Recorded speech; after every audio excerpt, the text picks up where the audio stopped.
bueno como lo dice aquel proverbio maravilloso, cuando gobiernan los justos, el pueblo se alegra.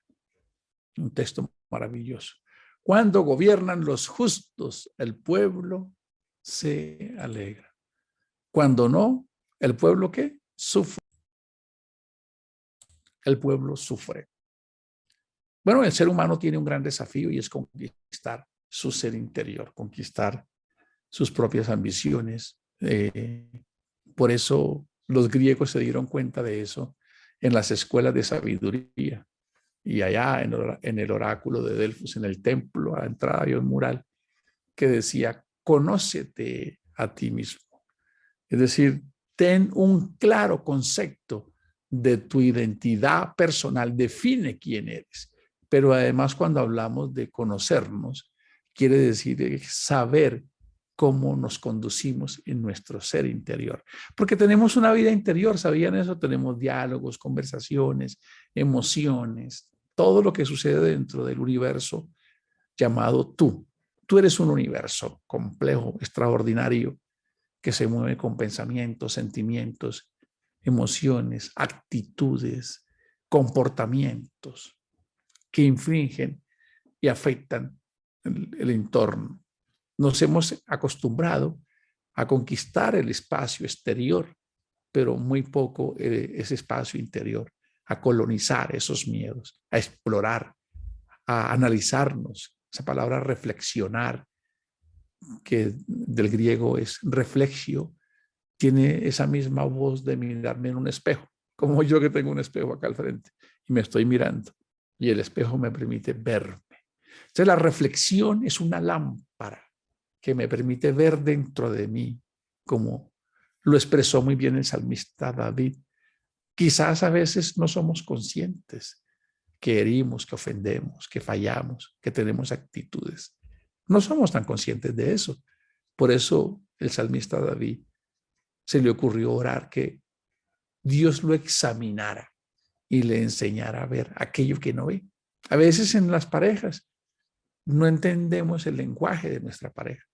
Le decimos, ay, pero deje ese miedo. Ah, pero deje o al hijo, hasta que por fin algo nos hace entender.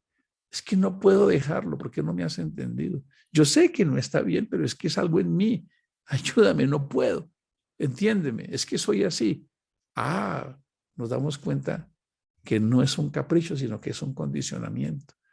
Si logramos a veces al menos esforzarnos para escuchar, que es poder descifrar, decodificar el meta mensaje, el mensaje real que nos envía nuestro prójimo, no es solamente lo que vemos, sino el meta, lo que va dentro del mensaje, la razón, la causa. Y eso es lo que el libro de Proverbios nos enseña. Debemos ser expertos, debemos desarrollar 3 mega habilidades. La inteligencia espiritual como código rector, que es la sabiduría, que es Dios mismo, que es una ruta, es un GPS para la vida. Además, lo podríamos llamar una receta, una fórmula. Está el prójimo, lo que se llamaría inteligencia social, porque todo lo que somos, hacemos, viviremos, lograremos, lo haremos con y a través de personas. Y la tercera mega habilidad tiene que ver conmigo. ¿Cómo les parece que eso quedó escrito como el primer mandamiento? Después de que conozcas a Dios, ama a Dios, que es la inteligencia espiritual. Después ama al prójimo, que es la inteligencia social. Y después ámate a ti mismo, en esa misma equivalencia, que es la inteligencia emocional. La palabra de Dios, lo que conocemos como Biblia, no es un libro de religión. Por eso la nación de Israel lo tiene como su constitución. Y fueron una teocracia. Y por supuesto que no todo el mundo está de acuerdo con la forma en que actúa Israel y evitaría siempre entrar en un plano de discusión de esos. Pero conozco la historia muy bien de esta nación. Han sido esclavizados por 4 imperios. Fueron esclavos de Babilonia, Media y Persia, Grecia y Roma. Pero antes también fueron por Asiria, también por Egipto. Todo el mundo ha estado confabulado a destruirlos. De hecho, como hoy hay una riña, una pugna por entender quién es el dueño de la fe cristiana, no hace muchos años, en el año 47, culminó uno de los genocidios más grandes y era borrar del mapa la historia de la Biblia. Porque si se borraba del mapa la historia de la Biblia, era muy fácil poder seguir teniendo a la humanidad en oscuridad. Pero aunque fueron más de 6 millones de judíos los que murieron, y leyendo un artículo, Adolfo Hitler decía, no puede quedar uno vivo, porque con uno vivo que quede, volverán a renacer como nación. Hay otros intereses ocultos que con el tiempo iremos estudiando, porque esta es una escuela de estudio e investigación, donde nos dejamos enseñar. Si alguien quiere aportar, contribuir, hacernos ver algo que no estamos viendo, bienvenidos. En este libro de Proverbios, porque queremos llevar este manual a la vida práctica. De la eternidad se va a encargar Dios, de cómo vamos a vivir en esa dimensión que llamamos cielo. Estamos entonces en esta actividad maravillosa de estudiar la palabra del Señor para llevarla a la vida práctica.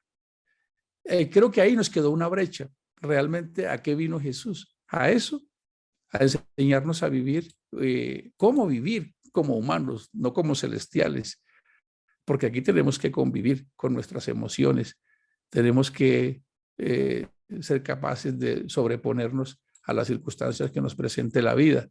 Y eso no lo hemos tenido en cuenta. De hecho, quizás lo hemos pasado por alto, no enfocarnos en tomar las enseñanzas que el mismo Jesús nos dijo. Aunque muchas veces él mismo dijo, aprended de mí. ¿Lo recuerdan? Aquel texto maravilloso. Aprendan de mí. Si ustedes quieren tener una fórmula de vida que les va a enriquecer, si ustedes quieren aprender a tener relaciones sanas, a evitar el índice de mortalidad por accidentes cerebrovasculares, si ustedes quieren minimizar enfermedades de tensión arterial, si ustedes quieren minimizar gastritis, colon irritable, si ustedes quieren menguar la tasa de el colon irritado, infarto al miocardio, si ustedes quieren evitar eso, sean mansos y humildes. Wow, ¿eso qué quiere decir? Es una fórmula para evitar que mi ego se sienta atacado y yo segregue dentro de mí una cantidad de sustratos que me van a mantener acelerado y a la defensiva constante y vamos a estar envenenados. Es una fórmula de neurociencias. Lo que Jesús enseñó con ese texto, aprendan de mí que soy manso y humilde de corazón y hallaréis descanso para vuestras almas, es un postulado de neurociencias. ¿Sabían eso? Porque nuestro organismo está sobreestimulado en lo que significan los neurotransmisores, los cuales, cuando recibimos la información, que para nosotros se convierte en un estímulo, bien sea porque tengo una conversación con mi pareja, con mis hijos, con mi socio, con mi amigo, donde yo me siento atacado, yo voy a estar en una postura de ataque y de agresividad y mi organismo me va a preparar para eso, me va a preparar para atacar, para huir o en algunos casos me voy a quedar paralizado. Es como una sobredosis de energía que no se consume, para ponerlo en términos muy prácticos, que al no consumirla termina intoxicando mi organismo. Y es el listado de patologías que les mencioné un momento. La ciencia lo llama somatizar. Soma, la palabra cuerpo, y es trasladar al cuerpo todos esos conceptos, pensamientos, ideas, emociones, de manera que la humanidad podría pensar que no está enferma, sino distorsionada emocionalmente. Así que este manual, hoy que estamos concluyendo, hoy viernes que estamos mirando este libro de Proverbios tan profundo, tan hermoso, que nos da luz para cómo vivir, y estamos haciendo un pequeño repaso porque se nos quedaron muchas perlas que no las logramos saborear a profundidad. porque hay demasiado contenido. Y esto lo digo basado en mi experiencia profesional, porque ese es mi trabajo. Pablo hacía tiendas. Yo hago consultoría, mentorías y procesos de transformación que están separados de la parte bíblica. Tengo procesos, metodologías de altísimo nivel y las herramientas que se utilizan ahí para ayudar a que las personas transformen sus vidas están en el manual de instrucciones a un nivel mucho más profundo.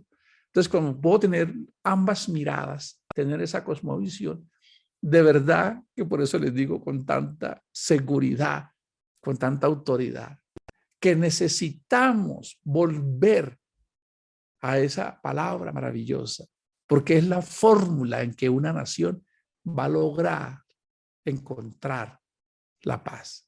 Puede que hoy algunas personas estén tomando decisiones erradas. Puede que sí, porque no creen en Dios, porque lo interpretan religiosamente, porque fueron mal alfabetizados. Pero, ¿qué no harías tú si supieras que una familia va a tomar agua de un arroyo que está envenenada y va a morir? ¿Tú te quedarías callado o los alertarías? Lo que estamos haciendo acá. Quizás algunos pudiesen tratarnos de ingenuos por pensar que la palabra de Dios, que el manual de instrucciones es un proceso para transformar vidas. Quisiera, y sé que en algún momento lo voy a hacer, contar mi propia historia, mis desaciertos, mis fracasos, mis pérdidas, mis errores, y ver cómo Dios puede ayudarnos a salir de cualquier estado y puede transformar cualquier persona. Tengo que aclarar que no solamente personas que siguen a Dios logran eso. Hay personas que sin ningún conocimiento de Dios logran sobreponerse a circunstancias muy adversas. Pero sí quiero decirles algo, que donde se va a ver reflejado es en las generaciones venideras. O sea, lo que yo estoy viviendo en este mensaje que les comparto como su servidor, se va a ver reflejado en mis hijos, en mis nietos. Y cuando yo parta de este mundo, lo que haya quedado en ellos es lo que hará la Colombia que merecerá esa generación. Entonces, por eso el libro de Proverbios tiene tanto contenido para que las familias podamos volver. En el capítulo 2 dice de la siguiente manera, un repaso, dice, excelencias de la sabiduría. Hijo mío, si recibieres mis palabras y mis mandamientos, guardares dentro de ti. Esto está también hilado, es una síntesis textual que los que saben, los críticos textuales, los que estudian filología y todos estos procesos de la etimología y los lingüistas se dan cuenta que la escritura tiene una comprensión precisa, tan bien construida que se dice mucho en muy pocas palabras, que el lector como este servidor y quizás como tú desprevenido, no alcanzamos a tener el juicio suficiente para entender lo que significa leer un texto de esto. Dice, hijo mío, esta expresión de amor, si recibieres mis palabras, porque es una opción, y mis mandamientos guardares dentro de ti, haciendo estar atento tu oído a la sabiduría, si inclinares tu corazón a la prudencia. Solo esos dos textos tienen un cofre de riqueza, tienen todo un derroche. Yo les colocaba un ejemplo donde yo viví una vez, un señor vecino, no voy a mencionar el nombre, tenía un hijo que lo quería mucho, un joven de 17 años tal vez. Y él le decía, hijo, no te demores en regresar, no te quedes por fuera hasta altas horas de la noche. Y el chico no le hacía mucho caso a su papá. Una noche en una fiesta su hijo perdió la vida, le arrebataron la vida. Y tuve que acompañar a este señor porque un día que lo visité lo encontré temblando en una crisis existencial. A veces no tenemos la capacidad cuando somos jóvenes de medir, por eso estas palabras están ahí, cordura, prudencia, sabiduría. Este joven, les estoy hablando de una historia real, ¿Y cómo se veía ese padre ante ese hijo, ante la interpretación del hijo? Ah, pero mi papá sí es cantalentoso. Papá, tranquilo, estamos en otra época. Pero era ese el deseo, hijo mío, esta ruta no te puede convenir. Mira esta ruta. Y de verdad que ese chico perdió la vida en sus fiestas y en sus rumbas. Traslademos esa analogía acá. La sabiduría nos está clamando con amor, personificada en Dios. Como Dios, escuchen esto que lo voy a recordar, como Dios es tan grande en proporción con nuestra humanidad, nosotros no lo podemos racionalizar. Él se tiene que volver razón, él se tiene que volver lógico, se vuelve verbo, que es logos. ¿Lo recuerdan? Sabiduría e inteligencia. Así que a Dios los humanos solo lo pueden interpretar en relación con lo que conocen creado. Yo solo puedo hablar de Dios en relación con lo que yo puedo percibir, palpar. Eso se llama un concepto, tener un preconcepto, ¿verdad? Como Él se mueve en una dimensión que yo no estoy ni siquiera calificado para estar, que es la eternidad, donde Él es amorfo, no tiene forma, no tiene cuerpo, no está limitado al espacio, a la derecha y a la izquierda. Él es inconocible, es decir, no puedo conocerlo, no puedo entenderlo a su plenitud. Entonces Él se personifica, es decir, toma una alegoría, hacerse como persona. En este caso usa la sabiduría, como si fuera un parlante hablando. Por eso ustedes dicen, la sabiduría clama en las calles y se escribe en este libro y lo está hablando en palabras de Salomón, con una ternura, como una mamá, como una nodriza amorosa, como ese señor le decía a su hijo, hijo mío, aplica para todos, para el presidente, para el gobernador, para el policía, para el político, para el padre de familia, para el esposo, para el hijo. Si recibieres mis palabras y mis mandamientos guardares dentro de ti, haciendo estar atento. Escuche, es una expresión, estar haciendo atento. A ver, déjame despacio. Es decir, que eso me demanda un análisis y un esfuerzo y deliberar, analizar y tomar una decisión, ¿verdad? Haciendo estar atento tu oído a la sabiduría.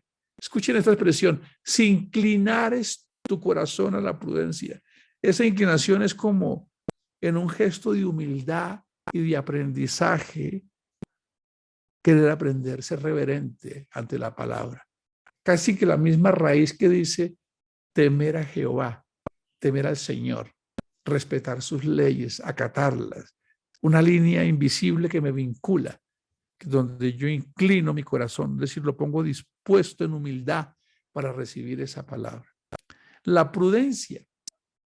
Y si clamares a la inteligencia, si clamares a la inteligencia y a la prudencia dieres tu voz, y si como a la plata la buscares y la escudriñares como a tesoros, entonces entenderás el temor del Señor y hallarás el conocimiento de Dios, porque el Señor da la sabiduría. No hay otro lugar, escuchen con mucha atención, y de su boca viene el conocimiento y la inteligencia, la sabiduría de Dios, no la de este mundo, como lo dice Corintios. Pero esto es hermoso, hermanos. Cuando logramos con la repetición espaciada, el cristiano lector tradicional tiene una cultura de leer el texto, que es el mismo hábito de recibir información nueva, pero no se da la tarea de escudriñar, de meterse en el hueso, en los tuétanos de la escritura y repetirla para que yo la pueda incorporar como conocimiento y la pueda analizar. Cuando yo logro memorizar y recordar un texto, tengo la capacidad de análisis porque ya lo entendí. Y eso me permite crear algo que se llama la jerarquía del conocimiento. Y es que entiendo y analizo y puedo crear, puedo innovar, qué es lo que no está pasando con esta generación porque no lee, no investiga, no va, y mucho menos en la palabra de Dios. Por eso esto es tan hermoso. Dice, ven, dedícale tiempo a esto. Te dedicas 20 años a estudiar para salir a trabajar, a suplir tus necesidades físicas, a ganarte los frijoles, como decimos, alimentar el estuche, pero tú no eres tu cuerpo, tú eres un espíritu con una experiencia temporal, porque un día tu cuerpo te abandonará. Bueno, mejor, corrijo, tú abandonarás ese cuerpo. Y aquí 3 palabras que se vuelven a repetir. La primera es sabiduría, que ya sabemos, vamos a recordar brevemente. Alguien podría pensar que sabiduría es actuar como lo haría Dios en un momento, ante una circunstancia, como lo hizo Cristo. 2, tener el timón con pericia para guiar tu vida y sortear los múltiples embates de la tentación de la carne. Ustedes ven Proverbios 1. Sé sagaz para que conozcas tu mal instinto, tu sensualidad que te quiere llevar. O sea, debes tener la capacidad y la inteligencia suficiente para que dirijas el timón de tu vida como lo hizo José a un precio muy alto. Escapó de las garras de la muerte, de la tentación. Dirígela en medio de las luchas, de los riscos en tu relación de esposo, de esposa, padre, hijo, hermano, socio de negocios, empleado, contratista, ciudadano. En toda la vida se te van a presentar riscos y un mar agitado. No vayas a dejar que tu barca se hunda. Tiene esa connotación de la sabiduría. Pero cuando dice que inclinemos el corazón a la prudencia, de verdad que esto es un derroche. Es un exquisito banquete. ¿Por qué? Porque esa prudencia significa ciencia, significa cordura, como una virtud cardinal, como si nos ubicáramos en unos puntos cardinales invisibles de actitud, de conducta, basados en la inteligencia, que permite discernir los medios que llevan a un fin y juzgar con acierto lo que es oportuno o inoportuno a la luz de la recta razón. ¿Ven ustedes por qué fue Dios mismo el que plasmó esto acá para que viviéramos? Y estoy seguro que en algún momento tendremos nuestro propio programa para todos los cristianos, basado en las metodologías que utilizamos, pero con estos principios que son más profundos. Esa palabra que ya se las había recordado, pero por favor, no pasen tan rápido. Les recomiendo, escúsenme, tengan su libro de éxito de vida, las palabras que les gusten, escríbenla, guárdala, memorízala. ¿Qué es lo que significa esa palabra prudencia? La prudencia viene del griego phronesis, froneo en latín, que dice tengo juicio. Miren esto tan hermoso, prudencia, tengo juicio. Esa palabra juicio realmente significa, juicio viene del griego juicio, criterio.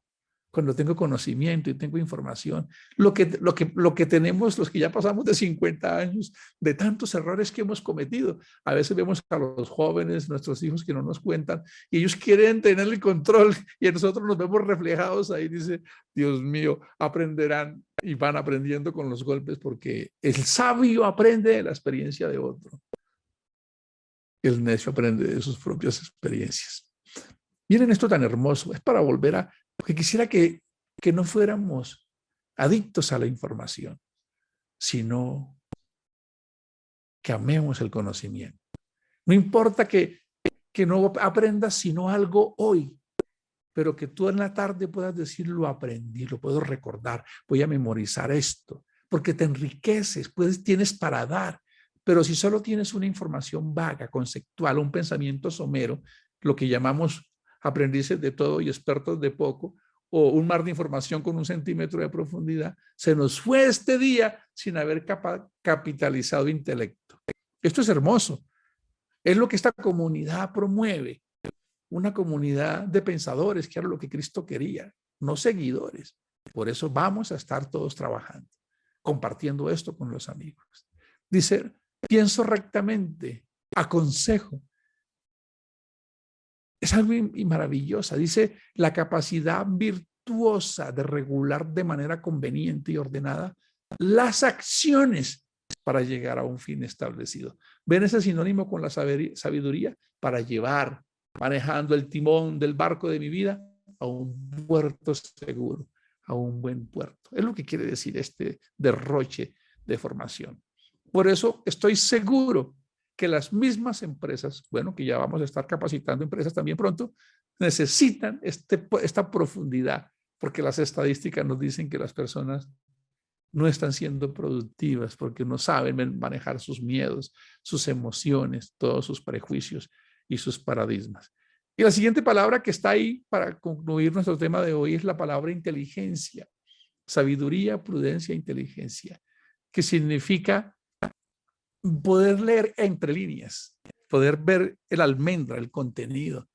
Como vieron que ayer leíamos que el ave, siendo un pajarito, que a veces nos burlamos de las aves, y dice, no, porque tiene cerebro de gallina. Entonces dice que un ave ve la trampa y es inteligente, y dice, ahí lo que van a hacer es que me van a atrapar, y se vuela. Pero dice, pero el hombre que es necio, que es insensato, falto de inteligencia, no sabe leer el peligro que le desencadenan sus acciones. Aquel hombre que abandona a la esposa de su juventud, a viceversa, que nos damos esos permisos, que no medimos las consecuencias de la vida, de dejarnos engañar de ese ser interno que nos dice, te lo mereces, eso no va a pasar nada, nadie se va a dar cuenta. Cosas que vamos negociando poco a poco. Todos los seres humanos pasamos por esas pruebas y esas tentaciones.